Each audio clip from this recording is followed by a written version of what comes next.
All right, meanwhile, the political world's still reeling over what may be the strangest chapter yet in this ongoing Mueller investigation. Former Trump aide Sam Nunberg and his bizarre series of interviews. It all began when he was asked whether he would cooperate with the investigation. Watch. You know what? I'm the first person to go out here and say I'm not cooperating, because it's absolutely ridiculous what they want from me. I think it would be really funny if they wanted to arrest me, because I don't want to spend 80 hours going over emails I had with Steve Bannon and Roger Stone. Do you think that they have something on the president? I think they may. Granted, Donald Trump caused this because he's an idiot. They know something on him. And Jake, I don't know what it is. They know something on him. Perhaps I'm wrong, but he did something. Talking to you, I have smelled alcohol on your breath. Well, I have not had a drink. You haven't had a drink, so that's not... No. Not a drink. For those of you keeping track, he dared Mueller to arrest him, called the president an idiot, suggested Donald Trump did something wrong, and denied being drunk. But now he says he will probably cooperate. So are these interviews proof that the investigation is getting a little too hot for some of those involved? Let me go to my cool as ice party panel tonight. She's a Fox News contributor and senior director at Bustle.com. Jessica Tarlov is here. He is the host of the Anthony Cumia Show, broadcast legend Anthony Cumia. And she's a correspondent for the Greg Gutfeld Show. Kat Timpf in the house. Welcome, everyone. I'm outnumbered. So What you happened? need one more Ladybird in order to be officially outnumbered. Jessica, I will start with you. So I actually found this to be really sad. I felt like we were watching someone's psychotic break in slow motion. And although there is an entertaining and dramatic side of politics, and this could have some serious repercussions, certainly for Sam Nunberg, it was sad to me. It didn't start off sad. So during the Katie Tur interview, I thought, oh, you know, Twitter was kind of boring today, but this seems fun now. But by the time we got to Aaron Burnett, I realized that we were actually watching someone really struggling with something, whether that was alcohol or drugs, I don't know which, but really having a kind of break on live television with such serious consequences. This isn't just like I showed up on MSNBC and started ranting and then went over to CNN and did it and called C-SPAN 3 or whatever else he was doing. I mean, this is someone who has the most serious man in Washington, it seems, after him, and curious about those emails and everything that he's doing this live on television. And I totally agree. It was incredibly sad. And you know, if he ignores the subpoena, he could go to jail. And Robert Mueller just might try to prove a point with this one. Yeah. I've had this conversation with friends of mine at a bar after they break up with their girlfriend.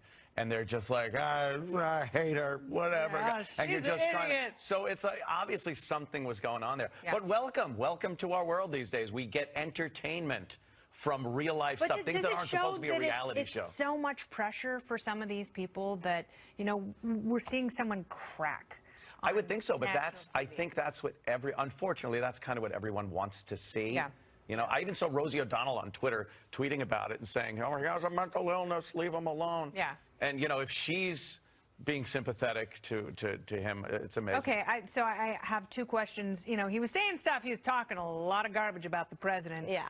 Is that problematic? Does Mueller look at this, take it seriously, or does he go, this guy's drunk. He's completely compromised. We can't take any of his comments seriously. I don't know what you look at and take seriously about any of it. And I think that the most bizarre thing to me was that he didn't realize how bananas he was acting while he was doing it. Yeah. He even said, what, am I the first person to say that I'm not going in? It's like, yeah, absolutely. Steve Bannon, who said he was going to stonewall Congress, said he'll sing like a canary. Right, and he just went on this tour, so I don't think you can really take any of it seriously. Yeah. And his excuse that it would take too much time was also pretty bananas, just to tell. Was it irresponsible for CNN and MSNBC to put him on the air? Did they know that that was what was going to happen? At first, maybe not. Right. At first, when we're first watching it, but then... I feel like, I mean, I don't have the pre-show lineup for Katie Tur's hour, but I could see he's been a frequent guest. He goes on cable news, and I'm sure that he called up some producer and said, I'm going to say these things, and then they put him right on. He wasn't at a studio, right? He called in for the first round of this. So I'm not sure that it was called in for sad. CNN and MSNBC. No, but he showed up in person with Aaron Burnett. Later on, he called Jake Tapper, but... Right. Sad Jake Tapper was great. Yeah. Sad it is. Sad to make great TV. I watched The Bachelor yesterday. Terrible, great TV. Okay, very good. Well, despite the Nuremberg disaster and the Bachelor implications, the impending departure of his longtime communications director, the fact that his son-in-law, Jared Kushner, lost his security clearance, and reports that Robert Mueller is now examining Trump's finances from before the campaign. The president says everything going quite smoothly on Pennsylvania Avenue, tweeting this morning. The new fake news narrative is that there's chaos in the White House. Wrong. People will always come and go, and I want strong dialogue before making a final decision. I still have some people that I want to change, always seeking perfection. There is no chaos, only great energy. So is the Oval Office imploding, or is this really just fake news? I think it can be both. I think you can have total chaos. I think there are elements beyond the president's control, but I also think people are foolish to count him out at this point. What do you think? Yeah, he's such an anomaly to everything we've seen in the past as far as presidents go, or any politician, really. The out-of-control kind of atmosphere that he surrounds himself with is par for the course for him. Yeah. He loves that kind of thing. We've watched him do it years and years as a developer in New York and reality show TV. Mm-hmm. He's just brought all of that to the highest office in the land. The left always becomes gleeful at these moments, but that's when he manages to rebound. He just like sneaks tax reform or something in there while we're laughing about security clearances. Actually, when I saw the tweet, I thought that it was more of his gridiron dinner joking, because you know how he said like everything's very smooth and fun in the White House. Yeah. I think, you know, chaos is a given there, so I think there's a much, you know, lower bar for that, and he has that threshold. I don't think it can be great energy and just positive. I know that he doesn't like to be confronted with negative things, so maybe he just has 3 people who come and talk to him who are really smiley, and General Kelly pulls out all of his hair in another room. Poor John Kelly. We're going to talk to Scott Kelly later. Last word. I agree with Anthony. I think that actually for him, great energy means chaos. I think that they're one and the same. I think he loves it. That's why he had a TV show where he had to fire someone literally every week. He loves doing it. And I totally understand, because there's not a lot of chaos in my own life right now, and I've been getting a little bit bored. Yeah, could you imagine him on a deserted island? No, who would he fire? I don't know. He's going mad. Wilson. All right, the panel returns later on in the show.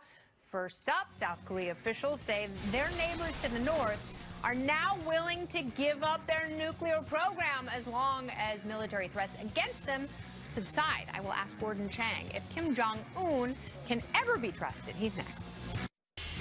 Well, the gun debate rages on. Now it is going to court. A 20-year-old Oregon man is suing Dick's Sporting Goods and Walmart for refusing to sell him a rifle. The 2 retail giants recently announced they will no longer be selling firearms to anyone under 21. This new policy comes in the wake of last month's high school massacre in Florida, where a 19-year-old legally purchased an AR-15 and used it to murder former classmates, teachers, and a coach. Experts say this new lawsuit could open the floodgates, but should the free market cave in to legal threats? The panel is back. Jessica Tarlov, Anthony Cumia, and Katherine Timpf. This is very interesting because age, particularly here, is very arbitrary. You know, we still haven't settled on when adulthood starts. And, you know, it's just convenient for whoever is deciding whether or not you have to sign up for a potential draft and you can enjoy the armed forces at 18 or renting a car at 25. Do you think that this person in Oregon has a case? He might, because there's age discrimination laws in certain states. So in certain states, he might have a case.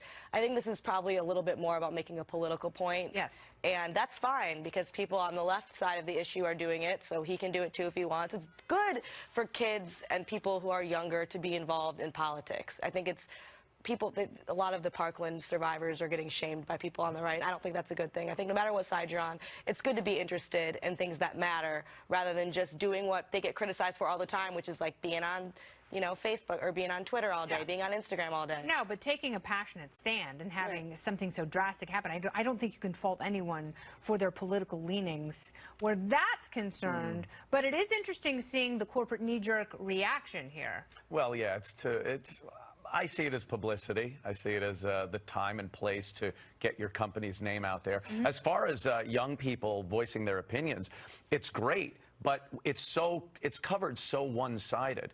I mean, this lawsuit is going to look like a bad thing. Like somehow in the media, he'll be portrayed as a bad person, whereas the people going for gun control are the good people.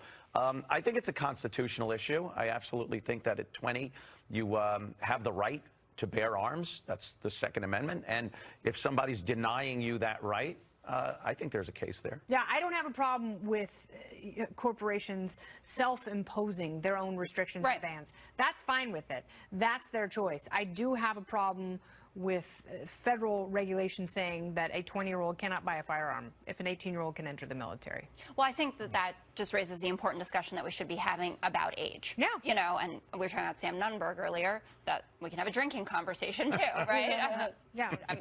I didn't mean to make light of it because it was sad, but no, we should be talking about all of this as in society. Some people can't handle things even if they're in their 40s. Exactly. I think, and we've talked about this on, you know, we were on Outnumbered talking about the Parkland shooting, and you know, when is a responsible age that you should be able to have these kinds of weapons, especially now that we know that there are modifications that you can make to these weapons, which were not the original intent of them, and all of that. So I think, if anything, this lawsuit is a good thing to hopefully spark some smart debate about it, not about knee-jerk reactions of corporations, though I do applaud corporations for taking a stand at this, and I do feel like Parkland is kind of a watershed moment for us. I thought Las Vegas would have been, but that was gone and forgotten just a couple weeks later. There's so much information we don't have still about the Las Vegas shooter. And, you know, it's like that dearth of information. Or what happened actually with MGM, because it's still weird about the time delay on the cameras and the guy who saw the, you know, on the elevator. I mean, we don't know anything, and you would think we would know everything when you consider how many people were hurt. Too many gaps. And people murdered. Fill them with their own theories, and that's incredibly dangerous. So don't be surprised when people have emotional reactions to horrific situations like this. Party panel, thank you so much. Thank you, Kennedy. And Jessica Tarlov. Woo. All right, coming up, retired NASA astronaut Scott Kelly spent the equivalent of a year and a half in space, all in the name of science. He says most people take science for granted and explains why that needs to change if we're going to survive. He joins me next.